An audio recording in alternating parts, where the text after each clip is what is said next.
बूढ़ी हलीमा एक छोटे से गांव में अकेली रहती थी। उसकी उम्र लगभग 75 साल थी। झुकी कमर, झुर्रियों भरा चेहरा और कमजोर आंखें, लेकिन दिल से वो अब भी बहुत मजबूत थी। कभी वो गांव की सबसे हंसमुख और खुशमिजाज औरतों में गिनी जाती थी। उसका एक बेटा और बहू थे, लेकिन शहर जाकर बसने के बाद उन्होंने हलीमा को धीरे धीरे भुला दिया। अब वो पुराना मिट्टी का घर, खाली कमरे और दीवारों पर टंगे धूल भरे पुराने फोटो उसकी दुनिया थे। हर रोज सुबह जल्दी उठती, घर के सामने तुलसी में पानी देती और आसमान की तरफ देखते हुए कुछ बुदबुदाती, शायद दुआएं या शिकायतें। गांव के कुछ लोग हलीमा को अम्मा कहकर पुकारते थे। कोई दूध दे जाता, कोई रोटी, लेकिन वो कभी किसी पर बोझ नहीं बनना चाहती थी। जितना हो सके खुद से करती। शाम को अक्सर वो आंगन में बैठती और पुराने दिनों की बातें करती, खुद से या फिर चांद से। कभी बेटे की शरारतें याद करती, तो कभी अपने पति की मीठी बातें। आंखों से आंसू टपकते, लेकिन चेहरे पर मुस्कान बनी रहती। उसके पास ढेर सारे पोस्टकार्ड रखे थे, जिन पर कुछ लिखा नहीं था। वो अक्सर उन्हें खोलकर देखती और खुद से कहती, शायद कल चिट्ठी आएगी। लेकिन कल कभी नहीं आया। हलीमा को उम्मीद थी कि एक दिन उसका बेटा आएगा, उसके पांव छूकर कहेगा, अम्मी मैं वापस आ गया।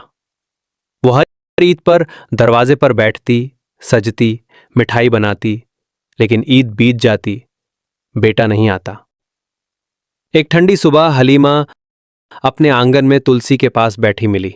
वही पोस्टकार्ड था और चेहरे पर शांति, जैसे किसी का इंतजार करते करते वो सो गई हो। हमेशा के लिए गांव वालों ने मिलकर उसका अंतिम संस्कार किया। अब उसकी जगह एक छोटा सा नीम का पेड़ है, जिसके नीचे लोग बैठते हैं, दुआ करते हैं और अम्मा हलीमा याद करते हैं। हलीमा अम्मा की मौत के बाद गांव में जैसे कुछ बदल गया। नीम का वो पेड़ जो अब उनकी याद में लगाया गया था, गांव के लोगों के लिए एक दुआओं की जगह था। अब हर बुजुर्ग को अम्मा कहकर बुलाते। लगभग 1 साल बाद एक दिन गांव में एक एसयूवी गाड़ी आई। शहर जैसे कपड़े पहने एक अधेड़ उम्र का आदमी उतरा। हलीमा का बेटा फैज। वो अपनी बीवी और बच्चों के साथ आया था।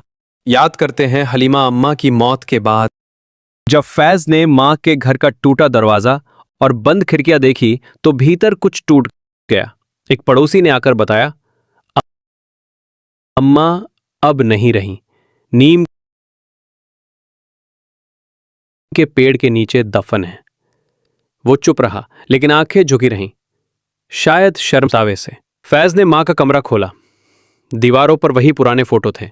अलमारी में वो खत पड़े थे जो कभी भेजे ही नहीं गए। एक जगह लिखा था, बेटा अगर एक बार तू आकर मेरा माथा चूम ले तो शायद मेरी रूह को सुकून मिल जाता। उस रात फैज नीम के पेड़ के नीचे बहुत देर तक बैठा रहा। उसकी पत्नी ने कहा, हमें माफ कर दो अम्मा, हम आपकी बहुत बड़ी कमी को अब महसूस कर रहे हैं। फैज ने मां की याद